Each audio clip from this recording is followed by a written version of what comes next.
Arabia అలలు హరోంహరా అని హోరెత్తినట్టు అంబరాన్ని తాకిన శిఖర కలశంపై రెపరెపలాడుతున్న కాషాయ జెండా భారతీయ పౌరుషాన్ని ప్రపంచానికి చాటినట్టు ప్రమద గణాలే అశ్వదళాలై కవాతు చేస్తున్నట్టు 1000 నాటి రక్త చరిత్రపై ప్రణవ మంత్రమే ప్రళయ గర్జనై మారుమోగినట్టు మహాదేవ అనే నినాదాలకు లయబద్ధకంగా డమరకు నాదమే విజయభైరి మోగించినట్టు అనిపించే క్షేత్రం సోమనాథ క్షేత్రం.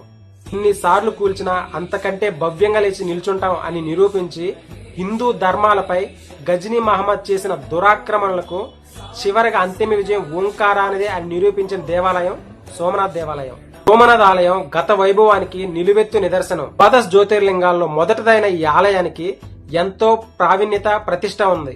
పురాణాల ప్రకారం చంద్రుడు మామగారైన దక్షిణుడు చంద్రుడికిచ్చిన శాపం కారణంగా చంద్రుడు క్షయవ్యాధికి గురవుతాడు. సోమనాథ క్షేత్రంలో చంద్రుడు పరమశివుడిని ప్రార్థించడంతో పరమశివుడు కరుణిస్తాడు. దీని కారణంగానే ఈ ఆలయానికి ఈ క్షేత్రానికి సోమనాథ క్షేత్రం అని పేరు వచ్చింది. క్రీస్తు పూర్వం 1026లో ఈ దేవాలయంలో ఉన్న సిరి సంపదల కోసం మొదటిసారిగా గజనీ మహమ్మద్ ఈ ఆలయంపై దండెత్తాడు. ఈ ఆలయంలోని శివలింగంపై గజనీ మహమ్మద్ గొడ్డల దాడి చేస్తుంటే ఇక్కడ ఉన్న భక్తులు తమ దేహాలనే కవచాలుగా చేసి కొన్ని వేల మంది ప్రాణత్యాగాలు చేశారు. 17 రోజుల పాటు జరిగిన ఈ యుద్ధంలో సుమారు నిరాయుధులైన 50,000 మంది పైగా భక్తులు మరణించారు. గజనీ మహమ్మద్ నుంచి ఔరంగజేబు వరకు ఈ ఆలయంలోని సిరి సంపదల కోసం సుమారు 17 సార్లు ఈ ఆలయాన్ని ధ్వంసం చేశారు. ధ్వంసం చేసిన ప్రతిసారి ఈ శైవ క్షేత్రం మరలా జీర్ణోద్ధరణ చేసుకుని హిందూ ధర్మాలను హిందూ విశ్వాసాలను బలంగా నిలిపింది. అరేబియా సముద్ర తీరాన వెలిసిన ఈ ఆలయం సముద్ర అలల తాకిని తట్టుకునే విధంగా 25 అడుగుల ఎత్తైన బండరాళ్ల మట్టం మీద ఈ ఆలయం నిర్మించబడింది. ఈ ఆలయ గర్భగుడిలోని శివలింగం 4 అడుగు ఎత్తులో ఓంకారంతో రూపొందించబడి ఉంటుంది.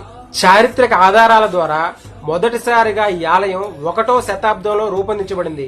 కాలక్రమేణా కొన్ని సంవత్సరాలకి ఈ ఆలయం శిథిలం అయిపోతే సామాన్య శకం 649లో శిథిలమైన ఆ శకాలపై రెండోసారి ఈ ఆలయాన్ని నిర్మించారు. ఆ తర్వాత సామాన్య శకం 722లో అరబ్బులు సింధు ప్రాంతంలో బలపడి భారతదేశం మీద దృష్టి సారించారు.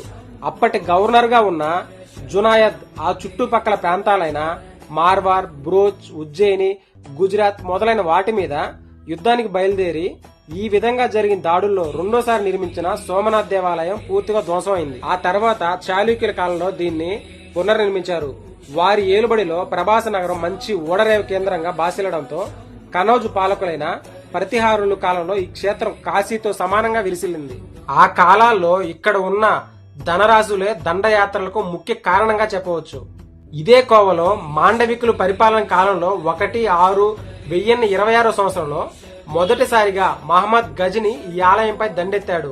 ఈ పోరులో సుమారు 50,000 మంది పైగా మాండవికులు ప్రాణాలు కోల్పోయారు.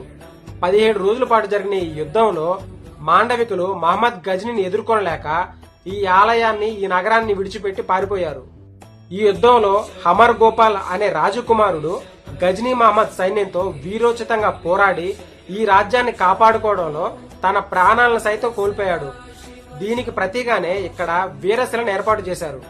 ఈ యుద్ధంలో విజయం సాధించిన గజని అక్కడ శివలింగాన్ని ముక్కలు ముక్కలు చేయాలని ప్రయత్నించినా చెయ్యలేక అక్కడ ఉన్న పూజారులను హింసించి వారిని వధించి ఆలయం ధ్వంసం చేసి వెళ్లిపోయాడు. ఆ సమయంలో పఠాన్ ప్రభు అయిన పరందేవ్ గజనీ సైనికులపై విరుచుకుపడ్డాడు. అతని దాడికి తట్టుకోలేక గజనీ సైన్యం పారిపోయారు. తరువాత 12-13 దశాబ్దాల్లో ఈ ఆలయం మళ్లీ తిరిగి పునరుద్ధరించారు. కాలగమనంలో ఈ ఆలయం కూడా శిథిలావస్థ చేరుకోవడంతో 1114లో కుమారపాలుడు అనే రాజు ఈ ప్రాంతాన్ని స్వాధీనపరచుకోవడంతో ఇక్కడ ఉన్న ఆలయాన్ని నగరాన్ని పూర్తిగా పునరుద్ధరించాడు. ఇతని కాలంలోనే అర్చకులకు వసతి గృహాలు, ముఖమండపాలు, బంగారు కలశాలు వీటన్నిటిని పునరుద్ధరించాడు. 1296లో మహమ్మద్ ఖిల్జీ తన మామను చంపి సింహాసనాన్ని అధిష్ఠించి రాజ్య విస్తీర్ణ పేరుతో దారి పొడుగున అనేక రకాల ఆలయాలు ధ్వంసం చేస్తూ పరమ బీభత్సం సృష్టించాడు. అలా బయలుదేరిన వాడు 1229లో సోమనాథ్ దేవాలయం మీద పడి అతని సేనాని ఉల్లుం ఖాన్ అనే వ్యక్తి శివాలయాన్ని ముక్కలు ముక్కలుగా చేసి ఆ ముక్కలను ఖిల్జీకి తన కానుగ్గా సమర్పించాడు. ఆ తర్వాత 1325, 1331 సమయంలో జూనాగఢ్ రాజకుమారుడు ఇక్కడ తిరిగి మళ్లీ లింగ ప్రతిష్ఠ చేశాడు. తరువాత కాలంలో 1459లో మహమ్మద్ బేగ్దా ఈ సోమనాథ్ దేవాలయంలో ఉన్న శివలింగాన్ని తొలిచివేసి ఈ ఆలయాన్ని పూర్తిగా మసీదుగా మార్చివేశాడు. ఔరంగజేబ్ కాలంలో 1783లో ఇండోర్ మహారాణి అహల్యాబాయి గారు తిరిగి మళ్లీ ఈ మసీదును దేవాలయంగా పునరుద్ధరించారు. ఈసారి శత్రువులు ఈ ఆలయంలోని శివలింగాన్ని ఎవరు ధ్వంసం చేయకుండా భూగర్భంలో శివలింగాన్ని ప్రతిష్ఠించారు. ఈవిడి కారణంగానే కాశీలోని మనం చూస్తున్న దేవాలయాన్ని కూడా ఈవిడే మళ్లీ తిరిగి ప్రాణ ప్రతిష్ఠ చేసింది. తరువాత కాలంలో శిథిలావస్థ చేరుకున్న ఈ పురాతన పుణ్యక్షేత్రాన్ని స్వాతంత్ర అనంతరం బాబు రాజేంద్ర ప్రసాద్ గారు, సర్దార్ వల్లభాయ్ పటేల్ గారి చొరవ వల్ల నెహ్రూ గారు వద్దని వారించినా సరే ఈ ఆలయాన్ని మరలా తిరిగి ప్రాణప్రతిష్ఠ చేయించారు. ఈ దేవాలయం ముందు భాగంలో మహారాణి గారి భర్త దిగ్విజయ్ సింగ్ జ్ఞాపకార్థం నవనగర్ ని ఈ ఆలయం ముందు నిర్మించారు. దీనిని 19/5/1970లో శ్రీ సత్యసాయిబాబా గారు దీన్ని ప్రారంభించారు. సోమనాథ్ ఆలయం ముంగిట ఉన్న బాణస్తంభం మన పూర్వీకుల మేధస్సుకు నిర్వచనం.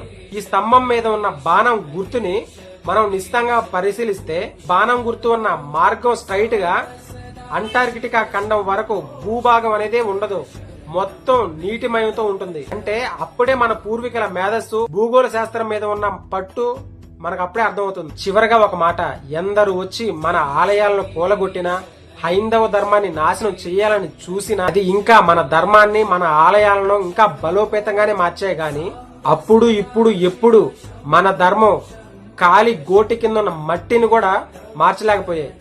ఓం నమ శివాయ. ఈ వీడియో మీకు నచ్చినట్టయితే లైక్ చేయండి. ఇటువంటి మరిన్ని వీడియోల కోసం మన ఛానల్ వెంటనే సబ్స్క్రైబ్ చేయండి. Thank you for watching.